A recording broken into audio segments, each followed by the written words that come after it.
Welcome to Season 2 of Test Those Breasts podcast. I am your host, Jamie Vaughn. I am really excited to continue this journey and mission into 2024 to help shorten the overwhelming learning curve for those who are newly diagnosed or yet to be diagnosed with breast cancer.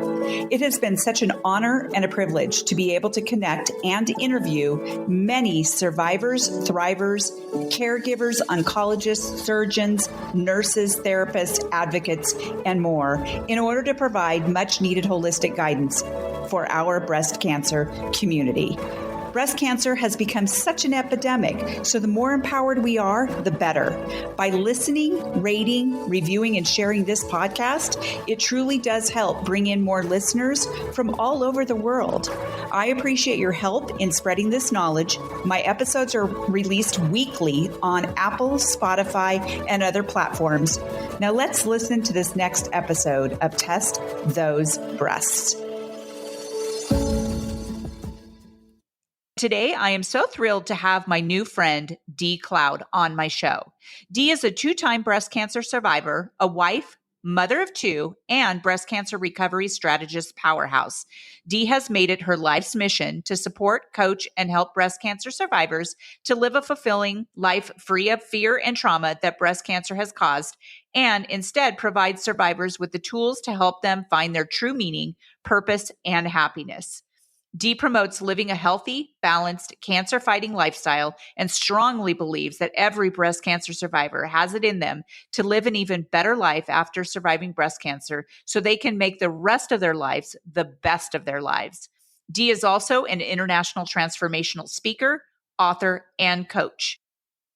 Well, good morning, everyone. Welcome back to this episode of Test Those Breasts, and welcome to my guest, Dee Cloud. And we actually met on a Facebook private group for podcasters, and we had a lovely conversation and got to know each other and realized we need to actually interview each other because Dee actually has a podcast as well as many other things going on. So welcome to the show, Dee. How are you doing? Thank you so much for having me, Jamie. I am fantastic and only going to get better. So hi, everybody. Thank you guys for tuning in and listening. I'm happy to be here.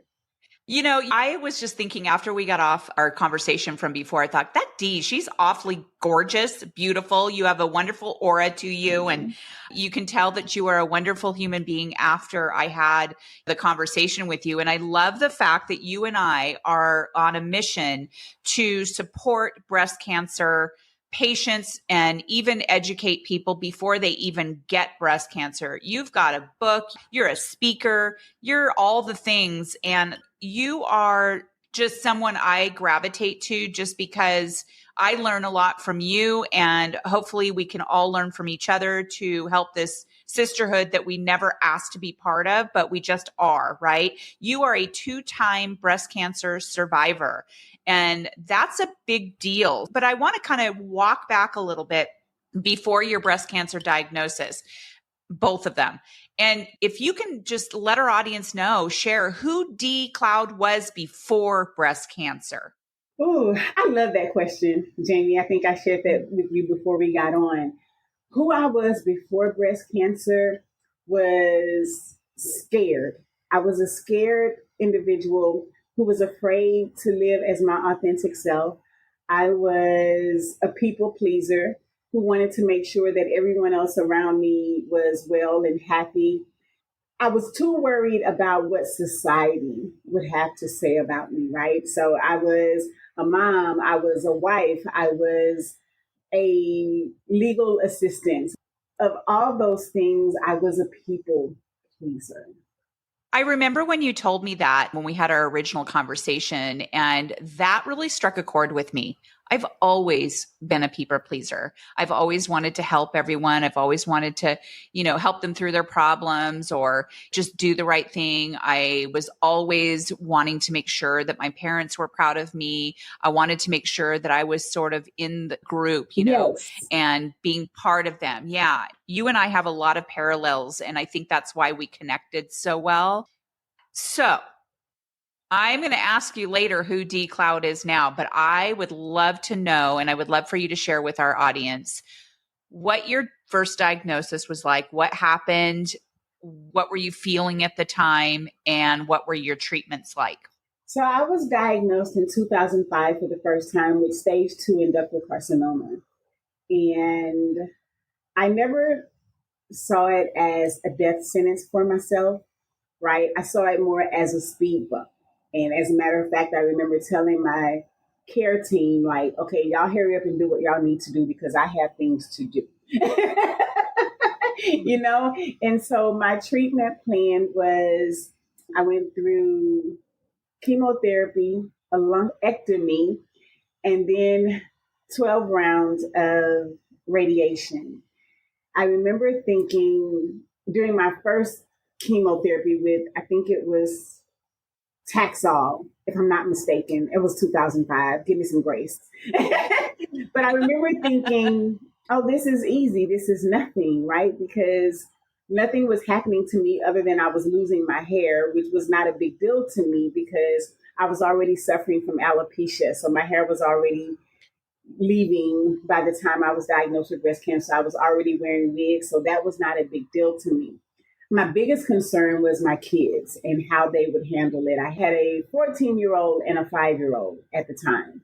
And so I was more concerned with how they would handle the diagnosis. So I remember feeling like I had to be strong for everyone else, knowing that everyone was watching how I was going to handle this and knowing that they were getting their cues from me. So as long as I was brave and strong and fierce and not worried and putting on a brave face and the whole nine, then everybody else around me was fine. And I remember I wanted to be so independent and so strong that I didn't allow people to really support me. I drove myself to my chemotherapy treatments. I went by myself. I was like, no, I don't need anybody to go with me. This is fine. It's not a big deal. You know, but then I remember one time when I switched, but when my chemotherapy treatment switched to FEC, the Red Devil, I got home on a wing and a prayer. I remember barely making it home because I felt so sick. And it was in that moment that I realized that there is no reward for suffering, that I was doing myself a disservice by not allowing people to be there for me. I was not used to being vulnerable and saying, hey, I need help. To me, being vulnerable at that time was a sign of weakness. And it meant that I couldn't handle the task before me. So that was a learning experience for me, and something that I learned during my first breast cancer diagnosis is that it's okay to be vulnerable. It's okay to allow people to be there to support you, and that you don't have to do this thing alone. Yeah. So you started off still being that people pleaser D and strong D, I can do it all myself, to, all right, I understand, I get it. Okay, I need to be able to do this. I was really lucky when I was diagnosed. I had a lot of people tell me, I know you like to do everything yourself. I know that you're very independent, but you do need to let people take care of you. And I took that and I was like, you know what? I'm going to go ahead and let them do that. And I did.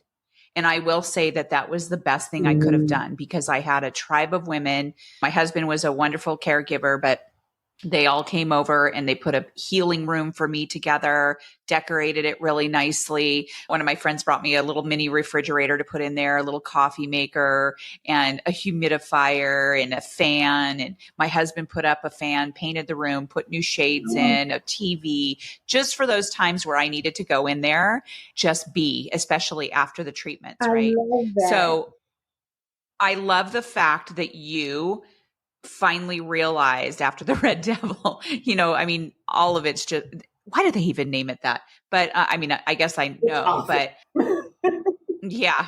So going into your second breast cancer diagnosis, that must have been like, are you kidding me? What was the difference between your first one and the second one? You're right. To be fair, just like with the first time, I found my lump myself. The second time, I felt the lump again. So it was definitely a WTF moment. Yeah. But what changed for me is that I realized that during my first breast cancer diagnosis, just like I shared with you earlier, I did everything the professionals told me to do. The doctors, the care team. I went through the surgery, the radiation, the chemotherapy. I did everything they told me to do, but I didn't do anything about the environment that had caused cancer in the first place. I went right back to not moving my body. I went right back to eating the same way. I went right back to the same stressful situations. I don't judge anybody that does that because going back to the familiar is easy. Change can be hard and scary, right? Especially when we are faced with uncertainty and we don't know like the outcome of those changes is going to be. And so it was my nurse this time who got my attention. And she said, you know, Dee, you really have to reduce the stress in your life. Now, Jamie, I don't know how she knew I was stressed because I absolutely didn't tell her. I wasn't sharing with anybody the secrets that I was holding inside. But she got my attention. And I remember reading something one time that said the definition of insanity is doing the same thing and expecting different results. So I started reading about breast cancer and how I could help myself. And when she said I needed to reduce my stress, I knew that the biggest stressor for me was that I was hiding in plain sight. I was married to a wonderful man, but I was not in love with him. I was actually in love with a woman and I was hiding my sexuality. And I knew that it was time for me to stop hiding. So the first thing I did was finally get the courage to ask for a divorce. I finally got the courage to leave a very stressful job, even though it paid well. So that meant taking a pay cut after asking for a divorce. So there was a lot of uncertainty around that. And I finally got the courage to come out and say, hey, you know, this is who I am, which was really hard for me because my mom was, may she rest in peace, a Bible toting, scripture quoting Christian, right? And I was really concerned about how that was going to affect my relationship with my mom, how my siblings were going to react, how it was going to affect my kids. So I had all of these stressors that were on me, like, okay, I don't want to be ostracized for being who I am. But the reality was it did cause a chasm between me and my mom. I lost some friends. Me and my best friend, we split up for about 2 years. Oh, my. It was a really difficult time in my life to the point where I even contemplated suicide, right? Like death has to be better than being ostracized and judged and ridiculed and shamed and all the things, right? But it was my son who said to me, Mom, I just want you to be happy. And at the time, I believe he was like 16 or 17. And getting that reassurance from my son that nothing had changed for him was the support that I needed. From that point forward, I just started to live my life for me. And what I will share with you, Jamie, is that after that, once I started to live as my authentic self, it seemed like the blessings just started pouring in, right? Like everything just started to fall into place. And I realized that it was my duty to encourage others to live authentically. It was my duty to encourage women to know that not only can life be good after breast cancer, but it can be better than ever before. And so that's my mission, to let ladies know that not only can life be good after breast cancer, but it can be freaking fantastic. Yeah, I love that message. Yeah. So you have so many layers going on, and that stress piece is huge.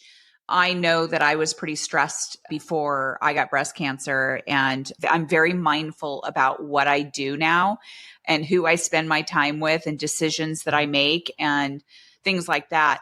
I love the fact, and it's like, okay, why did it take breast cancer to make me be able to come out and, talk about this secret I've been keeping all these years? And kudos to you for doing that. And it is hard to lose friends because of certain things. I mean, we have people who lose friends because of political ideologies and, all these things. And it's so heartbreaking and sad that people cannot accept you for who you are. So I'm assuming that you're very happy with this same person, the same woman. I am. We have been married now 10 years, 10 and a half years. And we've been in each other's lives for, oh my gosh, I don't even know how long. Well, yes, I do. My daughter is 24. So we've been in each other's lives for over 20 years. And Okay. she was my caregiver, actually, when I was going through Oh, treatment and all the things. Like, she took such great care of me. And I'm always saying, like, maybe that's why I fell in love with her. But she took such great care of me, with changing the ports and the draining bags and all those things. She really is my best friend. She's my life partner. She's my support system. She's my biggest advocate. She's my biggest fan. She is absolutely phenomenal. And I'm I love happier than that. I've ever been. And it is the healthiest relationship I've ever been in. I love that. Congratulations to both of you. I just really am so glad that you were able to lift that cloud, if you will, off of you, because that is just so heavy. And that probably drove you nuts doing the things that you thought your mom would want you to do, getting married. And it probably drove her nuts because you both had this love for each other. And I just love the fact that she was your caregiver like that. And so, that you would have a caregiver in her, obviously, now, and vice versa. And that's such great support. Absolutely. So your second diagnosis was what I year? believe it was about 2008. Okay, 2008. So it was very quickly after. It wasn't too far after. It was very quickly afterwards. And I really feel like it was my divine tap on the shoulder. Like, God tapped me on the shoulder and said, okay, sweetheart, I don't think you understand. I'm trying to get your attention. Right? Yeah. How old were you in your first diagnosis? 35. 35. Okay. So like at that age, it's like we're not expecting to be doing that kind of stuff, right? You're not expecting to get breast cancer at that young age. I mean, I know that when I got breast cancer, I was 54. So I'm 56 now. And at that point, I was like, okay, this is about the right time. It's not like I didn't expect to get it, because I kind of had a feeling that I had a very good chance, even though I didn't have it in my family. But I had known so many people who had it. And I remember hearing one of my friends say that her doctor said, it's not a matter of if you're going to get it, it's a matter of when. Wow. I mean, we see so many breast cancer diagnoses every single day, and it is insane, and it's getting younger and younger. But when you're in your 20s and 30s, you're not thinking about that stuff. You're not even thinking about mammograms at that time, right? Absolutely. Yeah. So it kind of makes sense, Dee, that you were like, all right, so I got through that and now I can move on with my life. And then boom. And so, as you said, God tapped you on the shoulder and you're like, hello, wake up, Dee, right? Basically. So what kind of breast cancer was that? Interestingly enough, Jamie, it came back in the exact same spot. Right. Oh, So I remember telling my doctors, obviously you didn't get it all, right? But what I learned subsequently is that typically when you have a recurrence, it comes back in the exact same spot. I did not know that. It was a doctor, an oncologist, who educated me on that. And when we talk about, I want to tap back into the stress thing, because what I also just learned, before, research was uncertain about the effects of stress on your life and breast cancer. But now research shows that chemicals that circulate in our bodies as a response to stress can absolutely promote breast cancer. So it's important that we manage our stress and we manage it in a healthy way, because we're all going to have stressors, right? Life is going to life. Life is going to do what it does. And it's important that we have healthy outlets for our stress. So you can catch me in the gym 5 days a week from 5 a.m. to 6:30 a.m. Well, good. I'm so glad. I learned that pretty early on. I had reached out to a guy named Eddie Enever. He is out of Australia and he is a therapist, but he's a 3-time cancer survivor. And he finally figured out, at some point why he kept getting it back. And one of his pieces is that he wasn't taking care of his mental health and all of that. He was focusing on the chemo and the meds and the cancer, right? He was not focusing on why that was happening. Absolutely. And so I reached out to him in the middle of the night one night because I was in such a deep, dark place in my head. And I really was really scared that this wasn't going to turn out so well because of how I was feeling. Reached out to him and said, told him who I was. And I said, and I watched some of his videos and read some of his stuff. And I asked him for his help. And he is the one who told me that, like Americans in general are in the business of busyness, We're all so busy all the time doing this and that. I mean, obviously other people are around the world as well, but he also said that people needed to take care of their mental health and being able to manage that stress, because I know that I was very stressed before breast cancer. And he says, what happens? We all have cancer cells, Right. but what it does is it creates this perfect storm is what he Absolutely. called it, and makes it you more open to be struck with cancer. And so it's amazing what it takes for us to change the way that we eat, the way that we move our bodies, the way that we deal with stressful situations. I would imagine you have some boundaries as well that you have created. I definitely have some boundaries that I've created with family members, with friends, with those kinds of things. So, what kind of boundaries have you created because of these two diagnoses? I think the biggest boundary for me now, Jamie, is really checking in with myself and not saying yes when I'd rather say no. Mm-hmm. And understanding that no is a complete sentence, that it doesn't have to come with an explanation. That's the biggest boundary that I think that I've set for myself, not taking on other people's problems. You know, my phone used to ring incessantly with other people's issues and problems. And I remember my wife saying to me, that phone never stops ringing. Right? Because I was the go-to person for all of the drama in people's lives. And so I stopped being that for people. What I've found is that I have more peace. And I value peace. That's the other boundary, is that I value peace above all things. Mm-hmm. If it's going to stress me out, I ask myself if it's necessary. Is it necessary for me to be involved in this situation, this thing, if it's causing me stress? And if it's a necessary stressor, then I ask myself, okay, so how can we move through this thing with the least amount of stress? And the way I do that, Jamie, is by remembering that everything is working for my highest good, and just really surrendering to Gus, God, the universe, the source, the spirit, whatever you call it, but really surrendering to God and saying, okay, I know that you're working this out for my highest good. Even though I can't see it right now, I'm willing to trust the process and see where this goes. And that alleviates a lot of stress for me. Yeah, I feel like so many of us take on other people's problems. And sometimes I think to myself, sometimes we do that because of our problems. Like, if we can help other people and be that good person to other people, maybe my problems will get better. But you're also not addressing the problem, trying to fix things or whatever. But I just often wonder why so many people are so giving and open and always there for people. And then sometimes it gets them in trouble. Like, you have somebody come to you and say, oh, I am having trouble. My husband cheated on me. And you are part of bringing that out into the public. And then it gets you in trouble with your friend. And then you're no longer with your friends. That's happened to me before.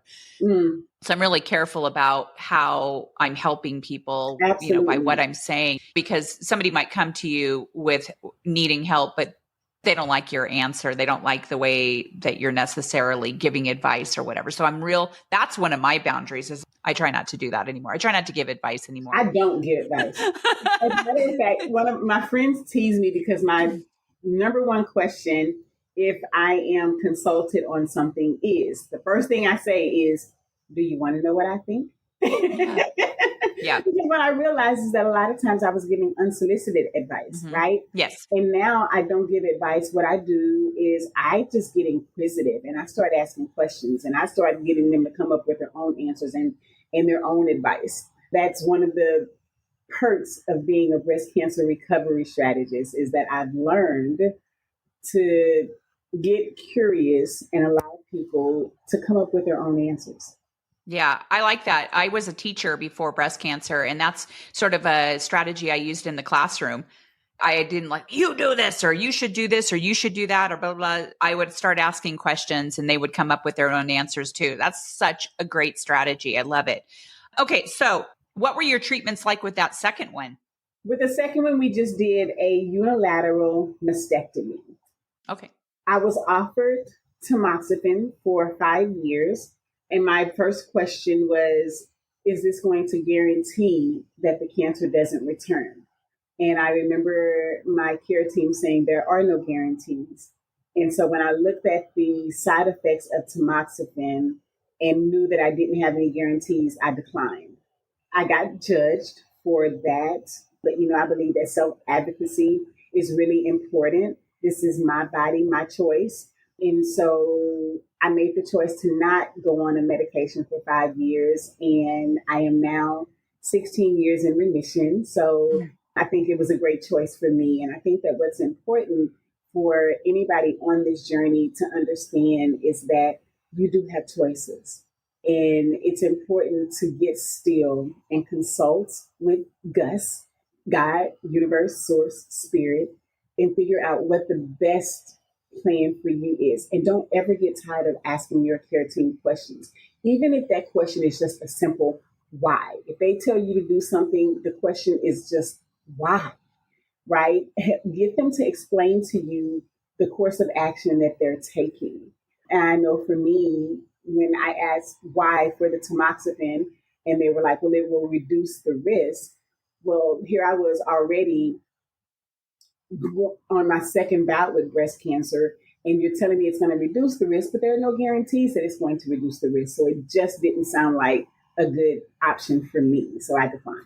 Well, I'm so glad that you made the choice that you did. And it is amazing how people kind of interject their opinions about what you're doing with your own body. I got a little bit of that as well. And I feel like that's a very good piece of advice for people who have just been diagnosed with breast cancer, that there are options. And I'm on a personal mission to uncover where all the good breast surgeons are, depending on what kind of surgery you want to have, whether you want to have a single or double mastectomy, whether you want to have implants, or if you want to do an autologous surgery where they use your own tissue to reconstruct, which is what I had. And also on top of that, uncovering where the nipple tattoo girls are around our country. I'm actually getting 3D nipple tattooing with some breasty friends that one person I've met in person at the hospital for my second surgery in December. Two of the other gals were on the phone and texting every day, and I've never met him in person. And we decided to make it a girls' trip. We're all going to San Antonio, Texas to Perky, and we are getting our nipple tattoos in May. I love that. I love that. I should meet you guys up there. I never finished my nipple tattoo. I got tired of being poked and prodded, and I'm in Houston, Texas. So. Well, one of the girls is in Austin. She's a pre-viver. She doesn't need them, but because we're all friends, she's coming for moral support. I love it. One girl's coming from, is she in Tennessee? I think she's in Tennessee. One girl's coming from Washington State. I'm in Reno, Nevada. So you are more than welcome to come with us. I feel like it is a girls' trip of all girls' trips. So we're getting an Airbnb and we can, all stay together. And I'm actually going to meet Crystal and Courtney with Perky in San Antonio next week because I'm going on a business trip.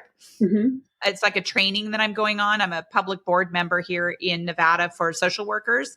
And it just so happens it's going to be San Antonio, Texas. So I'm going to get to meet those two girls who I have interviewed on my podcast. I get to meet them in person before we go back in May. And I get to meet 3 surgeons that I've interviewed in San Antonio. I get to meet them in person this next week too. So I am not even kidding, Dee.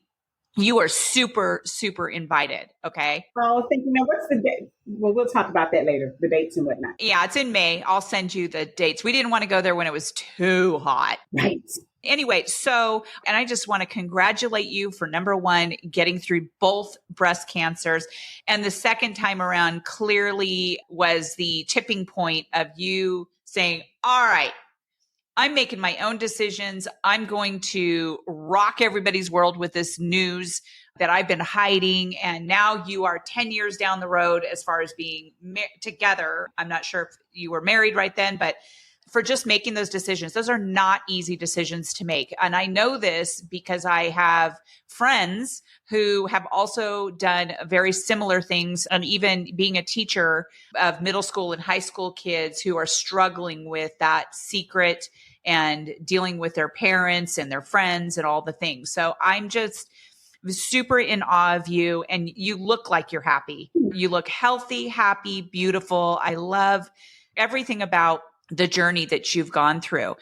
so much that you are a staunch advocate, like I am, for breast cancer patients and survivors, and also for people who've never even had breast cancer, what to look for, how to take care of your body, how to listen to your body, how to advocate. You have a book. I do. Can you talk about that? I would love to talk about that. So, the title of my book is called Beauty in the Breakdown: Finding Peace in the Midst of Life's Disruptions. And in the book, I talk about how everything that happens to us is actually happening for us to elevate us to our next level and planting something in us that we're going to need for the next journey that we're going to embark upon. So, me coming out as a lesbian, me having breast cancer, me experiencing childhood sexual abuse, all of those things I talk about in the book, but I talk about the lessons that I learned from each of those not so positive experiences and how they set me up to later for something that I was going to need later. Like with breast cancer, I learned that it's okay to be vulnerable. I learned that I'm stronger than I think I am. With childhood sexual abuse, I learned that it does not define my worth. It does not take away from who I am. It says more about the person who hurt me than it does about me. With coming out as a lesbian, I learned that the best way to live is to live authentically. Because when you show up as your authentic self, you're going to attract authentic relationships. And that is the definition of happiness to me. So I learned so much on this journey. And I talk about all of those things in the book and how everything that's happening to you is really happening for you. What a wonderful message. What you just said even brings me back to even more that we have in common. The whole childhood sexual abuse. My situation happened with a babysitter when I was very, very young. And it started to really become clear as I grew older. And now I look back and think to myself, that person will never, ever, ever know how that affected my life. However, I did not let that define me. And I like that message that it doesn't define you. And sometimes we don't realize that until we're like way older, like, Right. yeah, it's amazing how things come out later on and things like that. So thank you for sharing that, Dee. I love the fact that you're so vulnerable enough to say it, to talk about it, because there are so many people who are listening to this thinking, oh my gosh, like, okay, I'm not the only one. Or there's so many other people who have dealt with realizing that they were sexually abused or that they loved a woman rather than the man and things like that. And so I just think it's so important just to say it, right? Absolutely. And to understand it and to help people understand that it doesn't make you a bad person or anything like that. What else are you working on? So I have an amazing YouTube channel where I interview breast cancer survivors who are thriving post breast cancer. And the whole basis of the YouTube channel is to provide inspiration, motivation, and determination for ladies who find themselves on their breast cancer journey, right? Like you said, being inducted into the sisterhood that nobody really asked to be a part of, right? But again, to let you know that not only can life be good after breast cancer, but it can be better than ever before. I am also an international speaker, so I'm always looking for speaking opportunities so that I can share again with women that not only can life be good after breast cancer, but it can be better than ever before. And I'm also a breast cancer recovery strategist, and I help women who are complete with treatment and the whole nine make the rest of their lives the best of their lives by understanding that breast cancer may be a chapter in their book, but it's not the whole story. Okay, well, that's really good to know that you are working on that and that you're an international speaker too. I might have some people that I want to connect you with. But that being said, all of these links, your website, your YouTube channel, and all the things, how to reach you, are going to be in our show notes. But yeah, lots of silver linings, friendships. Like I feel like you and I are friends and we're going to be doing some things together. I have a feeling. Listen, one of the things Jamie said that is just so profound is that this is the sisterhood that nobody asked to be a part of. But once you get in, the love and support that you will receive from other ladies who have gone on this journey, it's unmatched. It's unmatched. The love and support of the Pink Sisterhood is unmatched. Somebody asked me if I was happier now than I was before. And in so many ways, yes, I am. I hate the fact that my mother is no longer with me. That broke me big time back in 2019. I wish so much she was here, but I do incorporate her in my life. In fact, that's her urn right there. I have taken ashes out of it already. It took me a long time to do it, but I have taken ashes out because I'm helping her continue to be a world traveler. She always was a world traveler with my dad, and I am taking a little bit of her in everywhere I go and sprinkling her. Yeah, so she is still very much a part of my life. I don't like the fact that she's gone, but I will say that my heart, because of my new life and with my sisters like you and so many others, and this profound purpose that I have found, it is unmatched. Yeah. So I want to wrap this up by asking you a really, really important question. Everyone knows that my podcast, Test Those Breasts, is all about bringing awareness to people who have been diagnosed, who are survivors. I mean, even in our survivorship, we learn so much from our podcasts, right? Our guests and everything. But one group of people that I primarily try to reach are those people who are sitting on the sidelines. They've never even been diagnosed. I don't care whether they're in their 20s, 30s, 40s, 50s, and beyond. What big piece of advice do you have for those people? Early detection is key, is the big advice that I have for people who have never been diagnosed or touched by breast cancer. I would say to them, think of 8 women that you love. One of those 8 women will be diagnosed with breast cancer. And so early detection is key. Do your breast self-exams because, as Jamie pointed out, age is no longer a factor. I interviewed a young woman on my YouTube channel a couple of weeks ago who was 25 at diagnosis, right? I was in clinic with a woman who was 18 at diagnosis. So it's really important that we do breast self-exams and not wait on mammograms.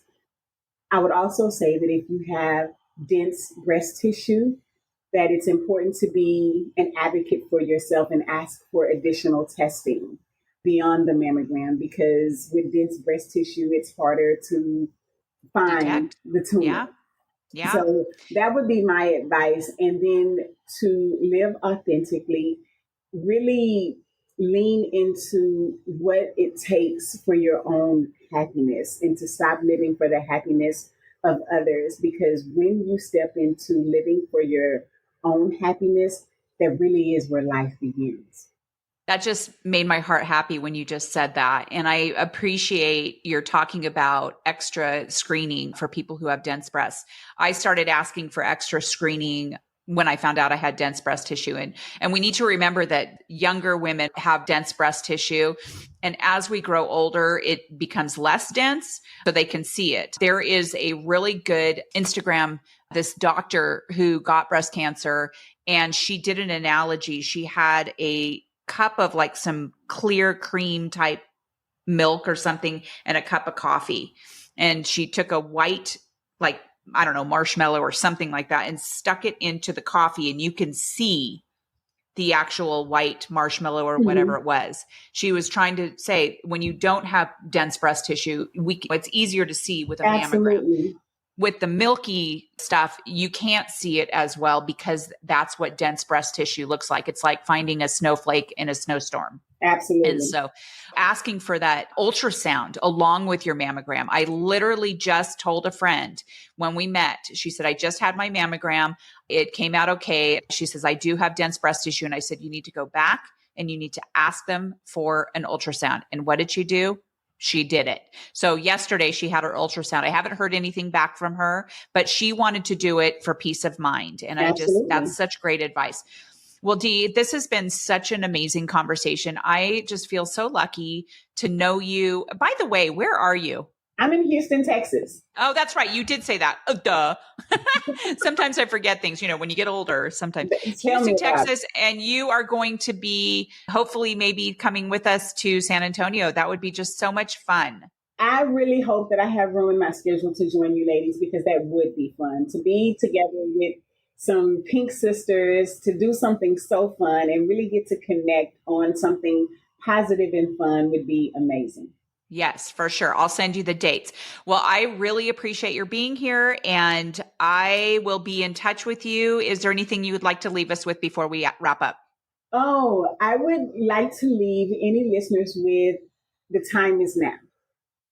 The time is now to make the rest of your life the best of your life. And no more sitting on the sidelines, no more shrinking, no more people pleasing, but really tap into your spirit, your inner being, and figure out what's it going to take for you to live a life that you love, right? Like one of the things that breast cancer has taught me is that life is short. I am about making sure that I am smelling the roses now.